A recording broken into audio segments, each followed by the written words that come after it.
श्री गणेशाय नमः. श्री स्वामी समर्थ. आज आपण सुंदरकांडातला 45वा सर्ग वाचूया. महात्मना मैनाकाचं ते बोलणं ऐकून मी आपल्या कार्याविषयी त्याला सांगितलं. त्याची आज्ञा घेऊन मी तिथून पुढं जायला निघालो. तेव्हा माझं मन उल्हासित झालं होतं. महाकाय मैनाकापुढं जाण्यासंबंधी मला मार्गदर्शन केलं होतं. तो महान पर्वत देखील आपल्या मानव शरीरानं अंतर्हित झाला, पण पर्वत रूपानं महासागरात पुनश्च विराजमान झाला. मग मी माझा वेग वाढविला आणि राहिलेला मार्ग पार करू लागलो. दीर्घ काळपर्यंत मोठ्या वेगानं मी त्या मार्गावरून जात राहिलो.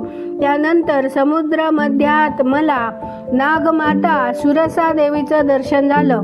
देवी सुरसा मला म्हणाली, कपिश्रेष्ठा, देवांनी तू माझं भक्ष आहेस असं सांगितलं आहे.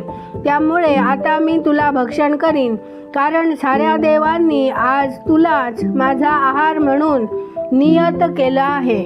सुरसा असं म्हणाल्यावर मी हात जोडून विनीत भावानं तिच्या समोर उभा राहिलो आणि उदास भावानं म्हणालो, देवी, शत्रूंना त्रस्त करून सोडणारे दशरथ नंदन श्रीमान श्रीराम आपला बंधू लक्ष्मण आणि पत्नी सीता यांच्यासह दंडकारण्यात आले होते. तिथं दुरात्मा रावणानं त्यांच्या पत्नीचं अपहरण केलं. मी यावेळी श्रीरामचंद्रांच्या आज्ञेनं दूत म्हणून त्या सीतादेवीकडं निघालो आहे.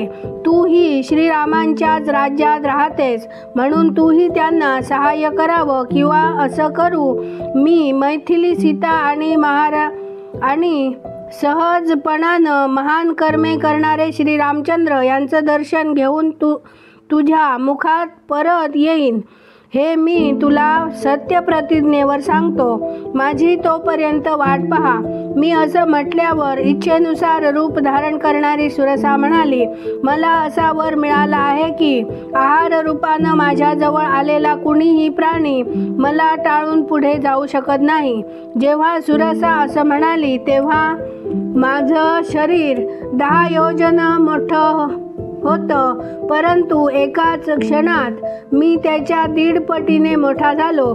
तेव्हा सुरसेनंही तिचं तोंड माझ्या शरीराच्या अंदाजानं विस्तारलं. ते पसरलेलं तोंड पाहून मी पुन्हा आपलं स्वरूप लहान केलं. त्याच मुहूर्तावर माझं शरीर अंगुष्ठ मात्र झालं. मग मी त्वरेनं त्या सुरसेच्या मुखात घुसलो आणि तत्क्षणी बाहेरही पडलो.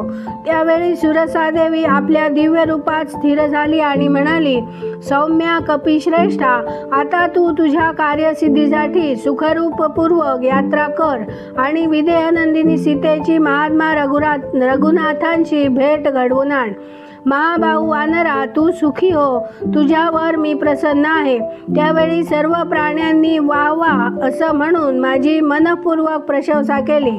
त्यानंतर मी गरुडाप्रमाणे त्या विशाल आकाशात पुन्हा विहार करू लागलो. त्यावेळी कुणीतरी माझी सावली पकडली, परंतु माझ्या कुणीही दृष्टीस पडलं नाही. सावली पकडली गेल्यामुळे माझा वेग मंदावला. त्यामुळं मी 10 दिशांना पाहू लागलो, परंतु ज्यानं मला अडथळा आणला होता असा कोणी प्राणी मला तिथं दिसला नाही. जेव्हा माझ्या मनाला ही चिंता लागली की माझ्या यात्रेत असं कोणतं विघ्न निर्माण झालं असावं की जे अदृश्य स्वरूपात आहे, याच विचारात असताना मी जेव्हा खाली पाहिलं तेव्हा मला एक भयानक राक्षसी दिसली. ती जलचर होती. त्या भीषण निशाचरीनं भेसूर हास्य केलं, तरीही मी निर्भयपणे उभा राहिलो. गर्जना करीत ती अमंगलपणानं बोलू लागली. ती म्हणाली, विशालकाय वानरा, जाशील कुठं? मी भुकेली आहे. कितीतरी दिवसांनी मला मनाजोगतं भक्ष सापडलं आहे. ये, चिरकालापासून मी उपाशी आहे. माझ्या शरीराला आणि प्राणांना तृप्त कर. मी म्हणालो, ठीक आहे. तिचं म्हणणं मानून मी माझं शरीर तिच्या तोंडापेक्षाही जास्त मोठं केलं, पण तिचं विशाल आणि भयानक तोंड देखील माझा ग्रास घेण्यासाठी वाढू लागलं. तिनं मला ओळखलं नाही. मी माझा प्रभाव जाणला नाही. मी जे कपट केलं तेही तिच्या ध्यानी आलं नाही. मग क्षणात पापणी लवते न लवते तोच मी माझं विशाल रूप अत्यंत छोटं केलं आणि तिचा हृदयभेद करून आकाशात उड्डाण केलं. माझ्याकडून हृदयभेद होताच ती पर्वतप्राय शरीराची भयानक राक्षसी आपले दोन्ही हात पसरून समुद्राच्या पाण्यात कोसळली. त्यावेळी आकाशात संचार करणारे सिद्ध महात्मे तिथं जमा झाले आणि सौम्य वाणीनं माझी स्तुती करू लागले. ते म्हणू लागले, अहो, हा सिंहिका राक्षसीला हनुमानानं क्षणात यमसदनास पाठविलं. तिला मारल्यावर पुन्हा मी आवश्यक कामावर लक्ष केंद्रित केलं. त्याच्या पूर्ततेत खूपच विलंब झाला होता. काही काळातच तो विशाल मार्ग पार करून मी पर्वतमालांनी मंडित झालेल्या समुद्राच्या दक्षिण किनाऱ्याला येऊन पोहोचलो.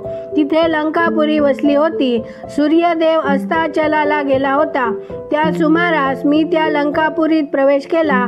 त्या पुरीत राक्षसगणांचा निवास होता.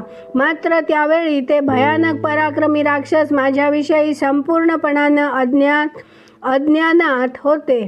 मी प्रवेश करताच प्रलयकालाच्या मेघाप्रमाणे काळी कांती असलेली एक स्त्री विकट हास्य करीत मला सामोरी आली. तिच्या डोक्यावरचे केस प्रज्वलित अग्निप्रमाणे दिसत होते. ती मला मारून टाकू इच्छित होती. ते पाहून मी डाव्या हाताच्या मुठीनं प्रहार करून त्या भयंकर निशाचरीला पराभूत केलं आणि प्रदोष काळात त्या पुरीत प्रवेश केला. त्यावेळी ती घाबरलेली राक्षसी मला म्हणाली, वीरा, मी साक्षात लंकापुरी आहे. तू तुझ्या पराक्रमानं मला जिंकून घेतला आहेस. तू सर्व राक्षसांवर पूर्णपणानं विजय मिळवशील यात संदेह नाही. ती सगळी रात्र नगरात घरोघरी हिंडून आणि रावणाचे अंतःपुर ढुंडाळून मला सुंदर कटी प्रदेशाची जनकनंदिनी सीता कुठंच दिसली नाही. रावणाच्या महाली सीता न आढळल्यामुळं मी शोकसागरात बुडून गेलो. त्यावेळी माझ्या शोकाला पारावार राहिला नाही. विचारांती मी एका गृहोद्यानात प्रवेश केला. ते सोन्याच्या सुंदर तटबंदीनं बंदिस्त केलं होतं. तेव्हा ती तटबंदी ओलांडून ते गृहोद्यान पाहण्यासाठी मी आत गेलो. अनेक वृक्षांनी ते उद्यान बहरलेलं होतं. ती अशोक वाटिका होती. तिच्या मध्य प्रदेशात एक खूप मोठा अशोक वृक्ष माझ्या दृष्टीस पडला. त्यावर चढून गेल्यावर मला सुवर्णमय कर्दळी वन दिसलं. त्या अशोक वृक्षाजवळ मला सर्वांग सुंदरी सीतेचं दर्शन घडलं. ती सीता सदैव 16 वर्षांच्या वयात असल्याप्रमाणे नवतरुणी आहे. तिचे नेत्र प्रफुल्ल कमलदलांप्रमाणे सुंदर आहेत. उपवास केल्यामुळे ती अतिशय दुबळी झालेली आहे. तिचं दौर्बल्य तिचा चेहरा पाहूनच जाणवतं. ती एकवस्त्र आहे. तिचे केशही धुळीनं धुसर झालेले आहेत. तिचं सर्वांग शोकसंतापानं दीन झालेलं मला दिसलं. आपल्या स्वामीच्या हितचिंतनात ती गडलेली असते. रक्तमांसाचा आहार घेणाऱ्या क्रूर आणि कुरूप राक्षसी तिला चारी बाजूंनी घेरून तिच्यावर पहारा करतात. जणू खूपशा वाघिणींनी एखाद्या हरिणीला घेरून उभं राहावं तशी सीतेची अवस्था आहे. मी पाहिलं तेव्हा सीता राक्षसींच्या घोळक्यात बसली होती आणि राक्षसी तिला वारंवार धमक्या देत होत्या. माथ्यावर एक वेणी धारण करून दीन भावाने ती पतिचिंतनात मग्न झालेली होती. ती जमिनीवरच झोपते. ज्याप्रमाणे हेमंत ऋतू आल्यावर कमलिनी सुकून निस्तेज होते त्याप्रमाणे तिचं सर्वांग कांतीहीन झालं आहे. रावणाविषयी तिच्या हृदयात यत्किंचितही कोमल भावना नाहीत. तिनं मरणाचा निश्चय केलेला आहे. त्याच अवस्थेत मी कसा तरी त्वरा करून मृगनयना सीतेपाशी पोहोचू शकलो. त्या अवस्थेत सापडलेली ती यशस्वी नारी श्रीरामांची पत्नी सीता त्या अशोक वृक्षाखाली बसलेली पाहून मीही त्या वृक्षावर बसलो आणि तिला तिथूनच निहाळू लागलो. इतक्यात रावणाच्या महालातून बांगड्यांची किणकिण आणि नुपुरांचे झंकार मिसळलेला संमिश्र असा गंभीर कोलाहल ऐकू आला. मग मात्र मी उद्विग्न झालो. नंतर मी सौम्य रूप धारण केलं आणि एखाद्या पक्षासारखा त्या घनदाट शिसपा वृक्षावर लपून बसून राहिलो.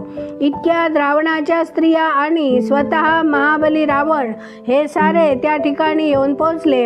जिथं सीता विराजमान झाली होती तिथं रावण येऊन पोहोचला. त्यावेळी तिचं लक्ष राक्षसराज रावणाकडे गेलं.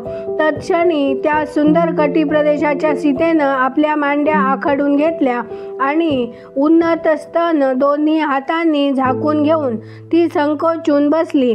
अत्यंत भयभीत आणि उद्विग्न होऊन ती इतरत्र पाहू लागली. तिला कुणीही आपला वाली दिसेना.